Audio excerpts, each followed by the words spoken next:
Bienvenidos a la sexta edición de Actualidad Plástica, su programa especializado elaborado por el Comité de Plásticos de la Sociedad Nacional de Industrias. Hoy veremos la segunda parte de la entrevista con Enrique Zarco, director de Sostenibilidad de Peruana de Moldeados SAC, empresa que gestiona Recicloplas, una de las mayores recicladoras de plástico PET en el país, con quien hablaremos sobre las perspectivas del reciclaje en el país. Tendremos la opinión de Eduardo del Campo Arnaiz, presidente del Comité de Plásticos, quien nos hablará sobre el rol que tiene la educación para mejorar el reciclaje en el país. Además, podrán conocer un poco más sobre el origen del plástico, así como también tendremos novedades del comité. Damos inicio a esta edición de Actualidad Plástica. Comenzamos con nuestras noticias.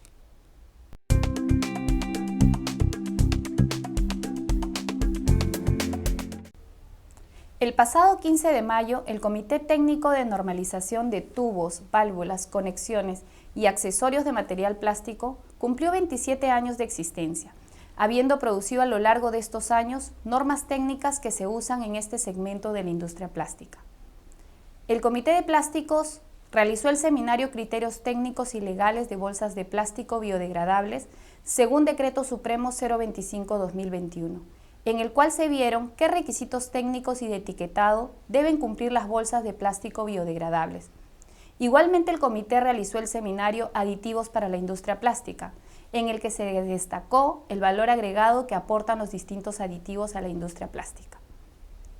Este 23 de mayo, el Comité de Plásticos cumple 72 años de fundación. Durante todo este periodo, este comité impulsó el desarrollo de la industria plástica en el país, mediante la defensa gremial, la capacitación y el apoyo al crecimiento de sus asociados. Asimismo, el 22 de junio próximo, el Comité de Plásticos realizará su cuarta edición del Congreso Internacional de la Industria Plástica. En esta edición se abordarán temas como la sostenibilidad de la industria plástica, experiencias de implementación de la economía circular en el sector, así como las implicancias del proyecto de ley sobre responsabilidad extendida del productor en el sector plástico. Para mayor información, comunicarse al correo que aparece en pantalla, así como en la descripción que tiene este video.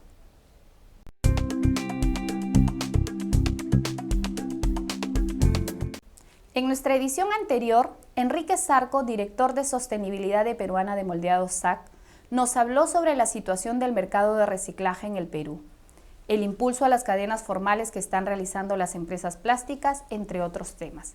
Los invitamos a ver esta segunda parte en la que hablaremos sobre lo que se necesita para aumentar el PET reciclado, qué se puede esperar del reciclado de otros tipos de plásticos, así como los retos para que crezca esta actividad. Veamos. ¿Y cuáles son los próximos pasos que dará la empresa para aumentar la provisión de plástico PET a reciclar? Estamos trabajando mucho en la educación a todo nivel. Trabajamos con nidos, colegios, universidades, en foros técnicos, buscando generar esta cultura de reciclaje, esta conciencia ambiental, dándole una cara también a todo el impacto social que tienen las cadenas de reciclaje, porque muchos conocemos los beneficios ambientales del reciclaje, pero no muchos conocen los beneficios sociales, y esto también tiene un impacto positivo muy significativo. Entonces venimos trabajando en todo este frente de educación, buscando un cambio cultural en el Perú, que el reciclaje, para alguien reciclar en su casa no sea algo tedioso, algo difícil de hacer, sino que sea algo que ya sea una costumbre propia, que lo haga sin pensar, que lo haga ya de manera natural. Finalmente, todo esto que se segrega en las casas va a permitir también a los recicladores contar con un material en buen estado, ya segregado, le va a permitir tener su trabajo más fácil y lograr acopiar más toneladas, que también va a significar un mayor ingreso para ellos. ¿Y han pensado ir más allá del plástico PET y reciclar otros tipos de plásticos? Es algo que estamos en constante evaluación. Nosotros estamos en la industria de empaques para alimentos y tenemos restricciones todavía por temas sanitarios y de inocuidad. Hay algunos avances tecnológicos. Por ejemplo, nuestra operación en Colombia ya está certificándose para poder reincorporar poliestireno postconsumo entre sus productos. Pero son procesos tecnológicos que vienen en proceso de desarrollo y todavía tenemos esas restricciones del material que logramos recuperar, ¿no? El caso del PET es un material muy beneficioso porque por su propia composición, digamos que es muy difícil que los contaminantes penetren en las capas superiores, y eso hace que se pueda descontaminar a un grado que puedes hacer un producto hasta 100% con material reciclado de PET post-consumo y que sea apto para el contacto con alimentos. Por el momento no podemos todavía implementarlo localmente, pero sí estamos haciendo seguimiento constante y vamos de la mano con los últimos descubrimientos, los últimos avances tecnológicos, buscando cada vez que más portafolios de nuestros productos puedan contener material reciclado. ¿Y cuáles son los retos que ves al reciclaje del plástico no PET en nuestro país? El reciclaje de plástico no PET, incluido el PET y diría el reciclaje en general, es que hay mucha informalidad todavía. Hay mucha informalidad porque muchas veces para los recicladores es más conveniente quedarse en la informalidad, ya que son menos procesos administrativos, menos costos, menos gastos también para ellos, y a veces los beneficios que obtienen con la formalización no logra compensar estos sobrecostos, digamos, ¿no? También hay mucha informalidad en que hay un mercado informal, de industria informal, que adquiere material reciclado. Entonces, como hay un mercado informal que puede comprar a los recicladores informales, no hay un incentivo para salir de este círculo, ¿no?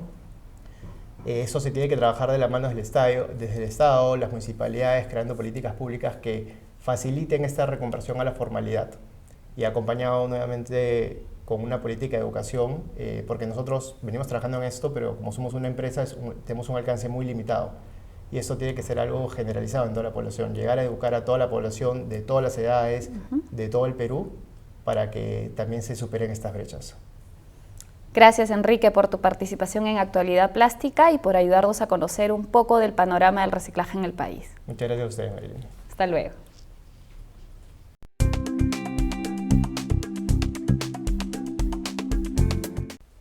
Cuando se habla del problema del reciclaje del plástico en el país, solemos enfocarnos en el rol de las empresas y de las autoridades, olvidándonos del importante rol que tienen los usuarios finales, quienes son los que realizan la disposición final de los productos plásticos.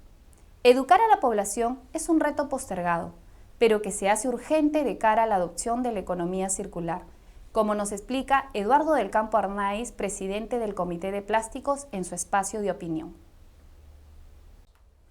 Hola, ¿cómo están? Espero que muy bien. El pasado 17 de mayo se celebró el Día del Reciclaje. Al respecto, el país presenta un gran déficit en la gestión de residuos sólidos, teniendo la posibilidad de disminuir la generación de más de 3.500 toneladas por día de residuos producidos a nivel nacional que corresponden a residuos reciclables. Esto es verdaderamente preocupante, pues no se le está dando una importancia real a lo que esto significa. Estamos atrasados en nuestros compromisos internacionales con la sostenibilidad ambiental. Para poder afrontar este problema es necesario contar con las instituciones estatales, desde los ministerios involucrados en el tema, pero también con las ONGs.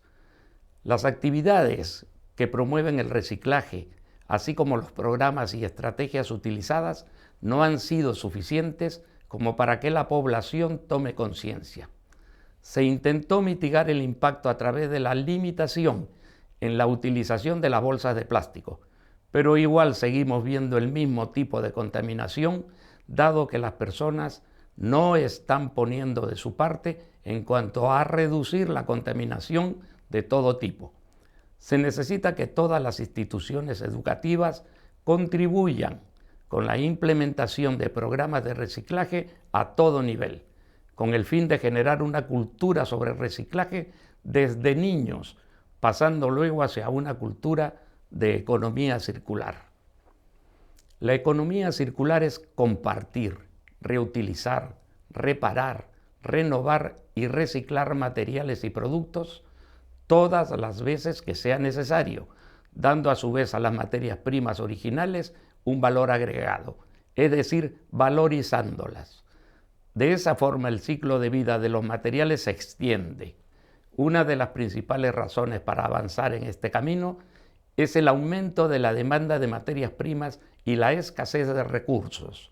Varios componentes de las materias primas son finitos, como el petróleo para la generación de materias primas de plástico, los minerales para la obtención de metales, así como los árboles para la consecución de papel y cartón. Cada vez se tienen mayores consecuencias medioambientales, se incrementa el consumo de energía y las emisiones de CO2. Por ello, entre los beneficios que traería la economía circular estaría la competitividad, la innovación, el desarrollo tecnológico, el crecimiento económico y, obviamente, la generación de empleo. Los consumidores tendrían productos más duraderos e innovadores que brinden ahorros y una mejor calidad de vida. La economía circular va a traer muchos beneficios para nuestro país.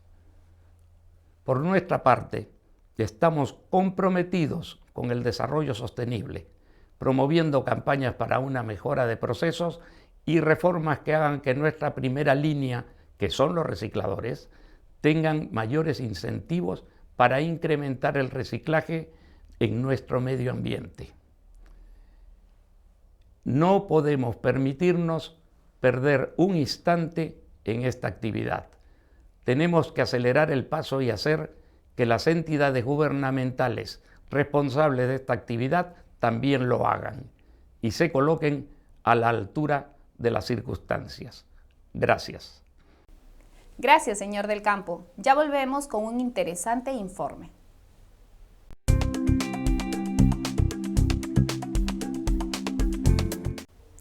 Creado hace casi siglo y medio, el plástico es un material que lo vemos en muchas de las cosas que usamos día a día en nuestros hogares, trabajos, sitios de entretenimiento, medios de transporte, entre otros.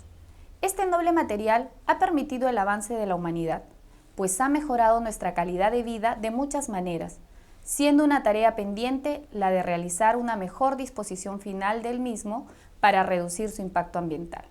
Sin embargo, ¿cuánto sabemos sobre cómo se produce el plástico? Se lo contamos en el siguiente informe. Veamos. Al ser uno de los materiales más versátiles, el uso del plástico es muy común para la fabricación de piezas y productos de uso final. En ese sentido, el plástico se ha apoderado de una parte importante de nuestra vida, haciéndola más fácil, y se ha infiltrado en todas las industrias posibles. Por ello, lo podemos ver desde productos de consumo hasta en piezas críticas de naves espaciales. Pero, ¿cómo se fabrica el plástico? En función a su origen, los plásticos pueden ser sintéticos o derivados de bioproductos renovables. Sin embargo, la más usual es la fabricación de plásticos sintéticos de procedencia petroquímica, en la que se utiliza el petróleo, que es lo que veremos a continuación. En el caso de los plásticos sintéticos, su proceso de producción comienza en una refinería donde se destila el petróleo crudo separando sus componentes. De estos se usa el nafta, componente esencial para la producción del plástico. Luego del proceso de refinación, continúa el de polimerización. Al respecto, para formar un plástico hay que enlazar monómeros para formar un polímero. Esto se puede hacer mediante dos procesos: la polimerización y la policondensación. En el primer caso, los monómeros de bajo peso se agrupan entre sí y forman una molécula de mayor peso llamada polímero. Por su parte, en el proceso de policondensación intervienen distintas sustancias para unir uno o más monómeros, para que mediante una reacción química formen polímeros en determinadas condiciones de presión y temperatura. Entre estas sustancias pueden estar la celulosa, el etileno, las diamidas, entre otros. Por último, en el proceso de composición se funden y mezclan diferentes materiales para formar los plásticos. Luego, la mezcla se convierte en gránulos que pueden ser de diferentes colores, opacidades y formas, los mismos que se pueden moldear en diferentes artículos según la necesidad del fabricante. Gracias por acompañarnos en esta edición de Actualidad Plástica. Los esperamos pronto en la próxima edición de nuestro programa, en el que traeremos más novedades de la industria plástica. Le reiteramos la invitación para participar del cuarto Congreso Internacional de la Industria Plástica, que se realizará el 22 de junio próximo, para lo cual los invitamos a comunicarse al correo que aparece en pantalla. Finalmente, los invitamos a dejar sus comentarios en este post. Muchas gracias por acompañarnos.